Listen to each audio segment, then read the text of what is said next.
पाकिस्तान के सबसे senior fanciers में से एक ऐसा फैंसियर जो जिंदा जिल जवान आदमी हमारे जफर साहब, आज मैं बीजीसी टीम को, ओवीएस टीम को लेकर आया हूं Z1 एवरी दिखाने। वो मैं आपको दिखाऊंगा जब उसकी कंप्लीशन होगी। अभी आपको मैं दिखाऊं कि ये वो साहब है जिनको जुनून का हद शौक है।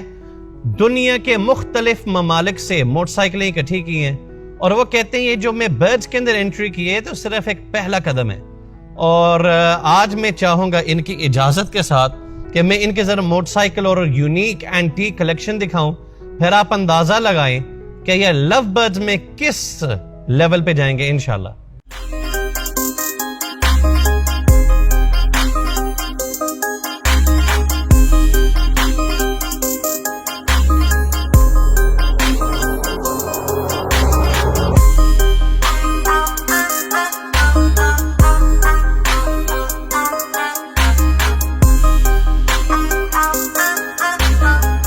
इनकी कलेक्शन में से कुछ नायाब चीजें दिखाते हैं। जिस मोटरसाइकिल पे मैं बैठा हूं ये वजूद में आया इन 1943, जिस पे हमारे लेजेंड साहब बैठे हुए हैं। ये 19 और ये British army, Pakistan Indian army के अंदर इस्तेमाल होता रहा है। तो ये है इनका जुनून, शौक, माशाल्लाह, चमक दमक। इस तरह वॉशरूम्स में कह रहा हूं, शोरूम्स में नहीं होते इस कैटेगरी के मोटरसाइकिल, जो कि यहाँ पे कलेक्शन अल्लाह ताला ने इनको दी है। और इस तरह का शौकीन पूरे फ्रेटर्निटी में, पूरे एग्रीकल्चर में कोई नहीं है, यह मैं दावे से कह सकता हूं। 15 साल हो गए मुझे गली गली, गांव गांव, शहर शहर के अंदर, पाकिस्तान से बाहर इस तरह का शौकीन अभी तक मैंने नहीं देखा जो कि लव बर्ड में आया है। और जब ये लव बर्ड में फुल एंट्री मारेंगे फिर आप देखना कि ये क्या करते हैं। ये मोटरसाइकिल BMW कंपनी की है, वर्ल्ड वॉर 2 में इस्तेमाल हुई है और इसके ऊपर बैठकर है ना, मैं समझ रहा हूं वाकई में कोई कमांडो है। तो सर इसके बारे में बताइए, बड़ा पैट बॉय लुक है यार। ये मैंने इंग्लैंड से खरीदी थी। एक बहुत शौकीन आदमी जो अब जिसके पास कलेक्शन थी आर्मी के मुतलका, ये ड्रामों में भी काम करती रही है और उसके पास ये रही है 40 साल के बाद। जब उन्होंने अपनी ऑक्शन बेचनी चाहिए तो फिर मैंने रब्ता किया, तो फिर मैंने वहाँ से खरीदी थी। ये रेड कलर में थी तो इसको सारी डिसमेंटल करके दोबारा इसे रीबिल्ड किया है और इसका ओलिव ग्रीन जो ओरिजिनल इसका आर्मी कलर होता है वो उसको पेंट किया है। अब ये अपनी असल फॉर्म में है। बात हम कर रहे थे कलेक्शन की। कलेक्शन को इकट्ठा कर लेना ठीक है, लेकिन उसको नफासत और खूबसूरती के साथ रखना असल बात है। ये जो आपको यहाँ पे सिलाई मशीनें नजर आ रही हैं, इनमें से जो ये टाइपराइटर है, ये सिलाई मशीनों के साथ, ये 1916 का है। मैं कहानियां देखा करता था, उस पर एक ड्रामा सीरियल भी बना, फिल्म भी बनी, ओलिवर ट्विस्ट। और ये वो 1916 का, क्या बात है माशाल्लाह। इन्हें पूरे 100 साल से ज्यादा पुरानी मशीन इनके पास मौजूद है। अल्हम्दुलिल्लाह। ये जो मैंने पकड़ा हुआ ना 3 किलो का, ये ईंट नहीं है, ये सबसे पहला मोबाइल है जो कि मोटोरोला वर्जन का आया है तकरीबन 1975 में। तो माशाल्लाह ये भी जफर साहब के पास मौजूद है। अल्हम्दुलिल्लाह। जफर साहब ये इतने नायाब स्पून्स और अजीबोगरीब इसके ऊपर चीजें बनी हुई, ठीक है। ये किसी इंग्लैंड में किसी के पास कलेक्शन थी। इसकी हर चमची के जो टेल है उसके ऊपर मीने का काम हुआ है, जिसको सरामिक कहते हैं, सरामिक का। तो ये मैंने वहाँ से खरीदा था एज इट इज। ये रेडियो है, जर्मन रेडियो, ग्रैंडिंग कंपनी का। ये 1950 के एरा में आया था। उसके नीचे ये जो है ये नॉर्मन डे अमेरिकन, ये जो थी बंदरगाह तबाह नहीं हुई थी जापानियों कहते हैं, उसके नाम था। इसको वाल्व रेडियो कहते हैं। उस जमाने में ये बड़े मारूफ रेडियो थे। क्या बात है अभी तक। अच्छा, इसको ऑपरेट कैसे करते हैं सर? मैं आज फोटोग्राफर्स आए हुए, मैंने कहा इनको जरा जफर साहब के कैमरे दिखाते हैं। तो सर जफर साहब ये कितने पुराने कैमरे हैं? इनमें सबसे पुराना कैमरा ये कोडैक है। कोडैक का 1920 का है। वाओ। इसको बॉक्स कैमरा कहते थे। 8 वाली फिल्म इसमें डलती थी। तो एक ज़माने में मैं इसको इस्तेमाल करता रहा हूँ, मुझे शौक़ रहा है फोटोग्राफी का। बहुत मारूफ जो कैमरा था वो याशिका, जापानीज़ कैमरा। जब ये आया है तो जो अखबार वाले थे, जो मीडिया वाले, वो ज़्यादा से ज़्यादा याशिका को इस्तेमाल करते हैं। इसके अलावा हलीना है ये, फिर उसके बाद मुख्तलिफ़ किस्म के कैमरे हैं जो मैंने कलेक्शन में रखे हुए हैं। और साथ ये टेबल है, वो टाइम पीस हैं। और सर इतनी कलेक्शन ज़्यादा किस मुल्क में पाई जाती है? ये यूके से ज़्यादा है। अच्छा, यूके में ज़्यादा। ये अमेरिकन सिलाई मशीन है। ये 1878 की सिलाई मशीन है, 1878 इसको। वाओ। तो ये पूरी इस वक्त भी मेरे पास जितनी चीज़ें हैं वो सारी वर्किंग कंडीशन में अल्हम्दुलिल्लाह। तो सर इस पे क्या सिलाई किया करते थे? ये सिलाई करती थी उस ज़माने में। वाओ। ये देखो अभी भी चलती है। ये जो हम आपको चीज़ दिखाने जा रहे हैं इसको ग्रामोफोन कहते हैं। 78 आरपीएम पे ये चलता है और इसके इस रिकॉर्ड के ऊपर एक साइड पे एक गाना 3 मिनट का और दूसरी साइड पे 3 मिनट का। यही वो ग्रामोफोन होता है जो रेडियो स्टेशन के बैकग्राउंड में आपको आपकी फरमाइश के गाने सुनाता था।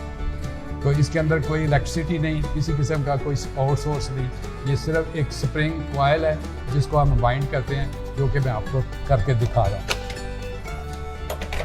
ये इसकी की है, तो इसको हमने इसको वाइंड करना है तो इसका स्प्रिंग अच्छा ये अभी भी चलता है? टेंशन में आ जाएगा। इसको मुनासिब हद तक वाइंड करना चाहिए क्योंकि ज़्यादा करने से इसका स्प्रिंग टूट भी सकता है। अच्छा ये एक बार आपने कर लिया तो ये पूरा 3 मिनट चल जाएगा? 1924 का है। जिस घर से मैंने ख़रीदा है वहाँ 65 ईयर रहा है और अभी इस कंडीशन में ग्रामोफोन मैंने इससे पहले आज तक नहीं देखा। इसके आगे नीडल लगी है। ग्रामोफोन के ऊपर जो कुछ लिखा हुआ है वो अब ये पढ़ के उनको लफ्ज़ों में बयान करेगी जो कि गाने की सूरत में।